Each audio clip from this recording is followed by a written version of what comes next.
A bridge transaction is one of the loudest sentences a wallet ever writes. Most of what a wallet does stays on a single chain and reads as ordinary local life, but a bridge does something different. It draws an explicit line from one chain to another, a link that says these two addresses and these two moments belong together. That line is exactly why bridging matters for airdrop farming, and exactly why it can quietly hurt you if you do it without thinking. This is the honest version of using bridges to build genuine cross-chain history. What actually counts, what does not, and the real risks nobody likes to mention. I move assets across chains constantly, not because a checklist told me to, but because I actually use more than one chain, and things need to be where I am using them.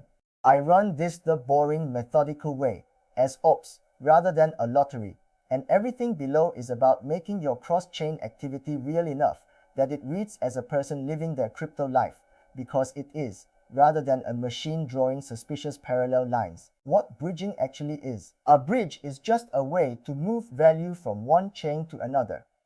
You lock or hand over an asset on the origin chain, and a matching asset appears on the destination chain, whether that destination is an L2, a side chain, or a completely separate ecosystem. Under the hood, the designs vary, but the outcome a graph sees is the same, an explicit connection between where the funds left and where they arrived. Why protocols care about it. Many protocols that later reward users want to see genuine cross-chain life, because it is a sign of a real participant rather than a single chain script. A new L2 or a new app on a fresh chain often cares specifically that you brought assets over and then used them. Bridging is frequently the very first step of touching a new ecosystem at all, so it sits right at the start of the history these teams tend to look at, which is what makes it worth doing properly rather than mechanically. Native bridges. There are broadly two kinds of bridge you will reach for, and the first is the native one. A native bridge is the official pathway a chain or an L2 publishes itself, the canonical route the team built and maintains. When you move funds onto a new L2 through its own bridge, you are using the most direct and recognized path there is, the one the ecosystem itself treats as real arrival, and it carries the fewest surprises about where your assets actually end up. Third-party bridges. The second kind is the third-party bridge, an independent service that moves value across many chains, often faster or cheaper or covering routes no native bridge offers. These are genuinely useful, and a real user reaches for them constantly, because native bridges do not connect every pair of chains. Using them is completely ordinary. The point is not to avoid them, it is to understand that they are separate services with their own designs, their own fees, and their own risk profiles, which matters for the risks we get to shortly. Native versus third party, honestly. So which do you use? The honest answer is both, chosen by what the moment actually needs. If you are arriving on a new L2 for the first time, its native bridge is often the natural, recognized route. If you need to hop between two chains that no official bridge connects, a third-party bridge is simply the tool for that job. Mixing them, as genuine need dictates, is not a tactic, it is just what using crypto across chains looks like. A wallet that only ever uses one exact bridge for everything reads as more mechanical than one that reaches for whatever fits. The wash bridging trap. Here is the trap almost everyone falls into. Hearing that bridging counts, people start bridging for the sake of bridging, pushing the same funds back and forth across a chain again and again to run up a transfer count. This is wash bridging, and it is close to worthless. It produces volume with no purpose behind it, the same hollow signal as any empty loop. Easy to discount because nothing real happens on either end. Moving assets across and then immediately moving them back, over and over, is not cross-chain life. It is a treadmill you pay to run on. Use what you bridge. The thing that makes bridged volume genuine is what happens after the funds arrive. Real users bridge because they want to do something on the other side. Provide liquidity, trade, mint, lend, actually use an app that lives on that chain. The bridge is the on-ramp, not the activity. If assets cross over and then sit doing nothing before crossing back, the bridge accomplished nothing real. If they cross over and go on to a genuine stretch of use, the bridge was the honest first step of a real story. Use what you bridge, and the useful volume takes care of itself. Bridging that reflects a reason, genuine bridging, like genuine trading, reflects an actual reason rather than a schedule. Real movement varies. Sometimes a large move because you are relocating a whole position. Sometimes a tiny one because you just need a little gas on a new chain. Sometimes a long gap where you do not bridge at all because you did not need to. A wallet that bridges the identical amount along the identical route on a fixed rhythm looks like a timer because it is one. You do not have to manufacture this variety. It appears the moment the movement follows real need instead of a plan. Why bridging draws attention? It is worth understanding, third hand and defensively. Why bridging draws so much attention from the people who cluster wallets. A bridge links an origin and a destination explicitly. So when many wallets bridge the same amount along the same route within the same window, they draw a bundle of parallel lines that clustering loves. This is not something to disguise with clever timing, because engineered randomness has tails of its own. The honest way past it is that a genuine user bridges for their own reasons, in their own amounts, on their own schedule, and simply does not move information with a fleet. If your wallets only look separate when you force them to, they're not really separate. When bridge exploits are a real risk. Now the risks, plainly, because bridging carries real ones.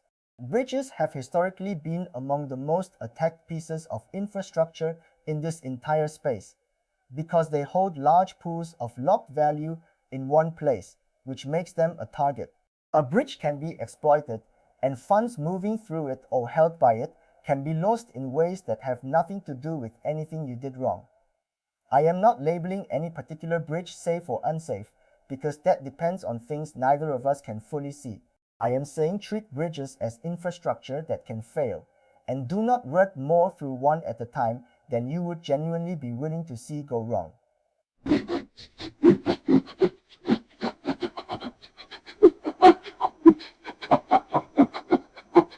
Fees are a real cost. Fees are the next honest cost. Every bridge charges something, whether it is an explicit fee, the gas on both chains, or a spread baked into the rate. And those costs are very real when you move funds around often. This is a large part of why wash bridging is doubly foolish. You pay actual fees to generate a signal that counts for nothing. A genuine user feels these costs and bridges deliberately because of them, which is also the purposeful pattern that reads as real. The fee structure quietly punishes pointless movement, so let it. Failed and stuck transfers, then there are failed and stuck transfers, ordinary enough that you should simply plan for them. A bridge can take far longer than promised, a transfer can appear to hang, funds can seem to vanish for a stressful while before arriving, and occasionally something genuinely goes wrong and needs support to sort out. This is normal infrastructure behavior, not necessarily a disaster, but it means you should never bridge funds you need in the next minute. Never assume speed, and keep a little gas waiting on the destination so you are not stranded when your assets finally land. Amounts and rounding tells. A quiet tell lives in the amounts you bridge. Many wallets moving the exact same round number across the exact same route look coordinated even with nothing else in common, the same way identical gas settings do. A genuine mix of real needs produces a genuine mix of amounts, because you bridge what you actually need, which is rarely a suspiciously perfect figure repeated across a fleet. This is not something to engineer, it is something to not accidentally standardize. If every wallet you run bridges the same tidy number, they share that fingerprint whether you meant them to or not. Timing and staggering. Timing works the same way as amounts. Real bridging happens when the person needs to move, scattered across days and weeks in no particular pattern, not packed into a tidy batch where 10 wallets all cross within the same hour. You are not trying to fake a spread, you are just letting real need drive when things happen, and real need is naturally staggered because you do not decide to use 10 different chains at the same instant. The batch is the signal. A life is not lived in batches, and a wallet that moves like a life does not either. Bridging is one thread, not the story. It helps to keep bridging in proportion. It is one thread in a broader, genuine history. And a wallet whose entire life is bridging looks as strange as one whose entire life is a single repeated swap. Bridges get you onto a chain, and the real history is everything you do once you are there, over time, with holds and pauses and varied activity. Think of a bridge as the doorway, not the room. The operators whose histories hold up walked through the door and then actually lived on the other side of it. Warding cannot game the graph. It is worth saying plainly that none of this is a formula for invisibility.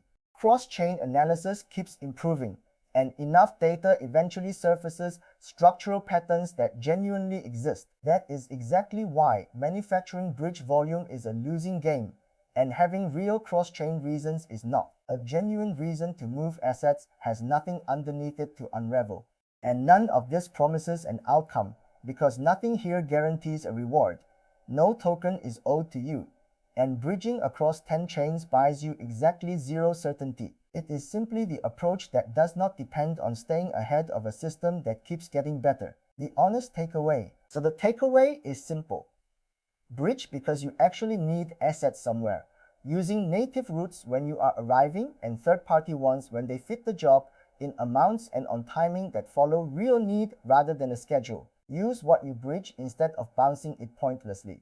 Respect the risks, that bridges get attacked, that fees are real, that transfers stick, and never route more through one than you would accept losing. And keep it in proportion, as one honest thread of a much larger real history. Do that, and your cross-chain activity reads as genuine for the only reason that ever holds up, because it is. The fuller framework, the specific bridging habits I actually use, and the tools that make genuine cross-chain activity manageable without turning into a wash loop are written up at airdropfarming.org with no hype and no promises about any token or drop. I found these the boring, methodical way and write up what actually qualifies. And the full guides and the tools I trust are all there. Subscribe if you want the ops view, cross-chain activity explained honestly and defensively, and none of the guaranteed riches talk. Next time we get into how to read a protocol's own stated criteria before you spend a single transaction, so your effort lands on what the team is actually measuring, instead of what some forum thread guessed at.